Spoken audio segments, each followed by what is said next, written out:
हरिओम।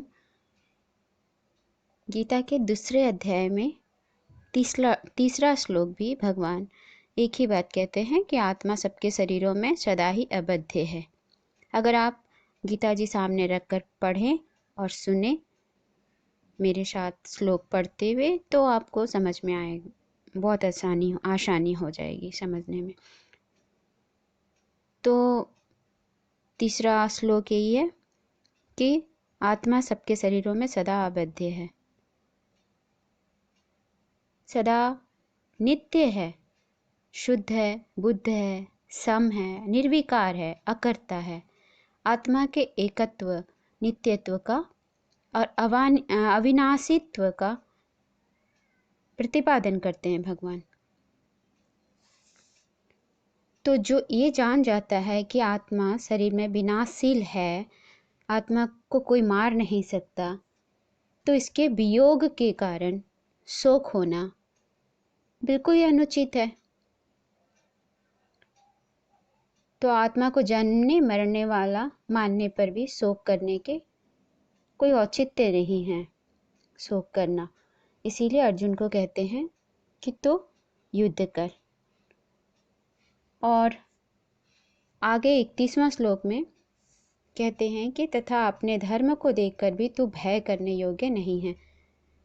हमें अपने धर्म के बारे में ज्ञान होना चाहिए कि धर्म यानी क्या। धर्म यानी जिस कार्य से आपको सुख मिलता हो, संतोष मिलता हो, आनंद की अनुभूति होती हो, वह स्वधर्म है।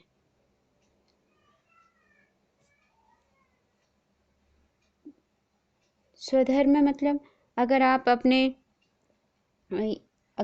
चार इसके तात्विक रूप देखें वर्णों के, ब्राह्मण, क्षत्रिय, वैश्य, शूद्र के तात्विक अर्थ, तो शूद्र क्या करता है?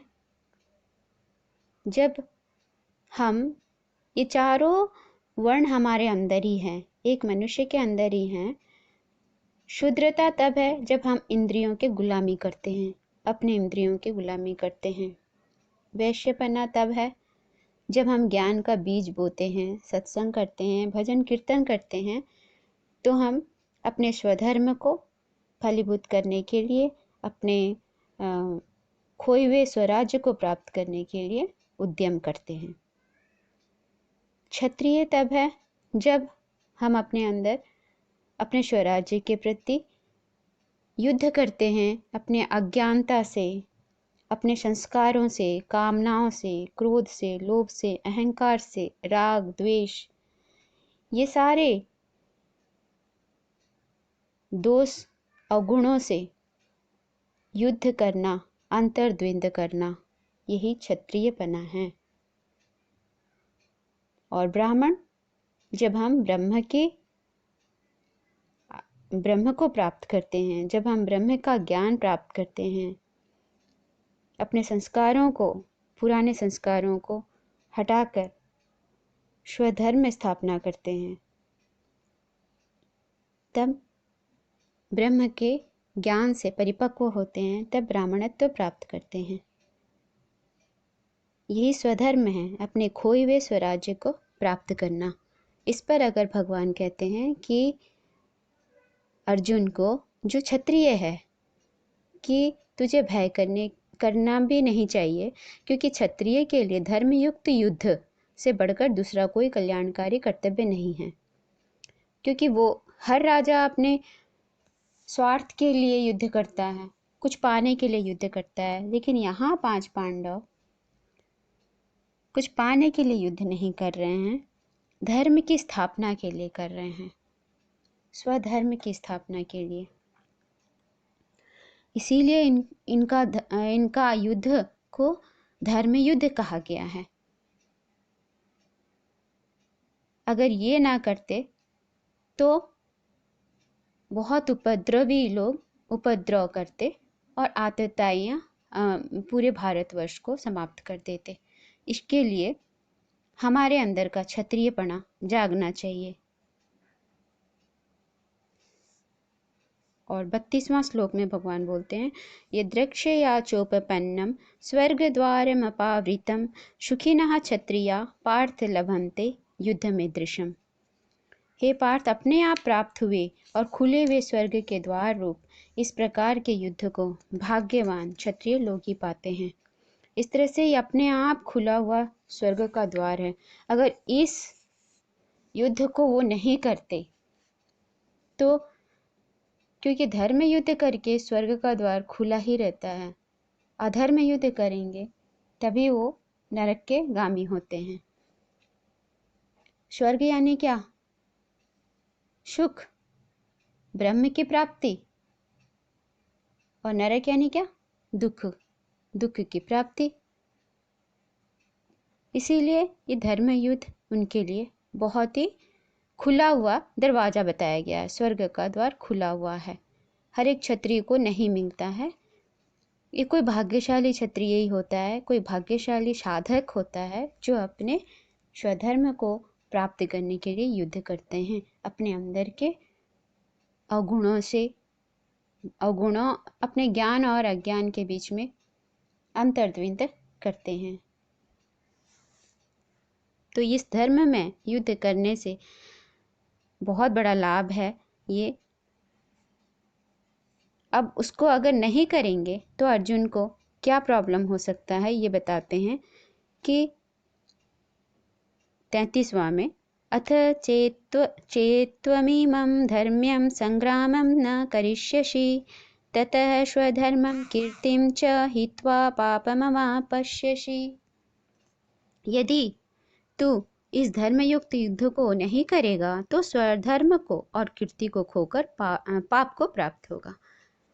अगर इस युद्ध को जो धर्मयुक्त है उसको नहीं करता है तो वो कीर्ति को भी खो देगा, स्वधर्म को भी खो देगा। हम अगर मनुष्य शरीर प्राप्त करके अपने स्वधर्म स्वराज्य प्राप्त करने के लिए ये युद्ध ना करें, हम भी ये युद्ध ही कर रहे हैं। यहाँ कोई राजा और दो दुश्मनों का युद्ध नहीं चल रहा, यहाँ हमारे ज्ञान और अज्ञान के बीच का युद्ध चल रहा है। हमारे अंदर ही, अपने दिमाग के अंदर ही जो ज्ञान और अज्ञान है, पॉजिटिविटी नेगेटिविटी है, दोनों के बीच में युद्ध चल रहा है। और इस युद्ध को हम अगर ना करते हैं तो फिर से आवागमन के चक्कर में पड़ेंगे, क्योंकि हम ज्ञान प्राप्त करने का प्रयास भी नहीं करते हैं, और अगर ज्ञान प्राप्त होता है तो उसको हम उपलब्ध भी नहीं करते, उपलब्ध भी नहीं होते। ब्रह्म ज्ञान को अवहेलना कर देते हैं, अपने ज्ञान के, अपने विवेक के। सत्संग करके, साधक बनकर, साधना करके अपने लक्ष्य की प्राप्ति करना। और अगर ये ना करें तो हम कीर्ति को तो खोएंगे ही, स्वधर्म को भी खो देते हैं। इस तरह से अर्जुन को भी समझाते हैं कि तुम्हें 34वां में, तथा सब लोग तेरी बहुत काल तक रहने वाली अपकीर्ति का भी कथन करेंगे, और माननीय पुरुष के लिए अपकीर्ति मरण से भी बढ़कर है। अगर मनुष्य जन्म मिला है और हम ये काम ना करें तो अपकीर्ति ही होगी। बस जन्मे और मर गए तो उसमें क्या नाम हुआ? नाम के लिए नहीं, किंतु अपने मनुष्य शरीर प्राप्त करने के बाद हम उसका कोई सार्थक नहीं किए, जीवन उपयोग में नहीं लाए, तो ये अपकीर्ति नहीं तो और क्या है? परमात्मा के लिए मिला है, ईश्वर प्राप्ति के लिए मिला है ये शरीर, और हम ईश्वर प्राप्ति ना करके अपने भोग विलासों में रह गए, अपने इंद्रियों को तृप्त करने में रह गए, तो युद्ध हार गए, अपने संस्कारों के वश में होकर हार गए। लेकिन हमको अपने अवगुणों के ऊपर में विजय प्राप्त करना है। 35वां में भगवान बोलते हैं, भयाद्रणादु परतम मंश्यन्ते त्वां महारथा येषां च त्वं बहुमतो भूत्वा यास्यसि लाघवम्। और जिनकी दृष्टि में तू पहले बहुत सम्मानित होकर अब लघुता को प्राप्त होगा, वे महारथी लोग तुझे भय के कारण युद्ध से हटा हुआ मानेंगे।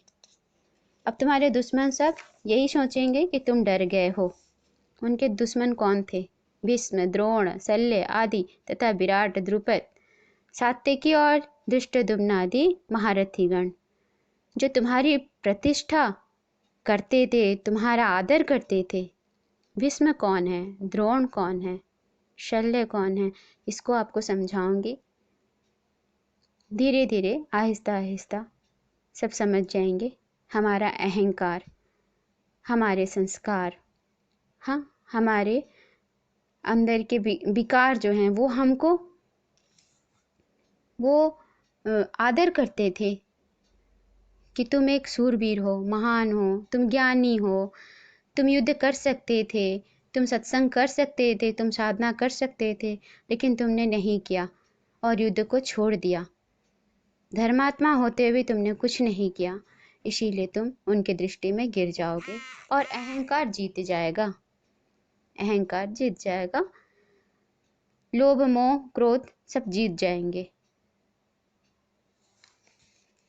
अर्जुन को गिर जाने के स्पष्टीकरण करते हुए भगवान कहते हैं कि वे महारथी लोग ये नहीं समझेंगे कि अर्जुन अपने स्वजन समुदाय पर दया करके या युद्ध को पाप समझकर उसका परित्याग कर रहे हैं। वे तो यही समझेंगे कि वे भयभीत होकर अपने प्राण बचाने के लिए युद्ध का त्याग कर रहे हैं। इस परिस्थिति में युद्ध न करना तुम्हारे लिए किसी तरह भी उचित नहीं है। हरिओम।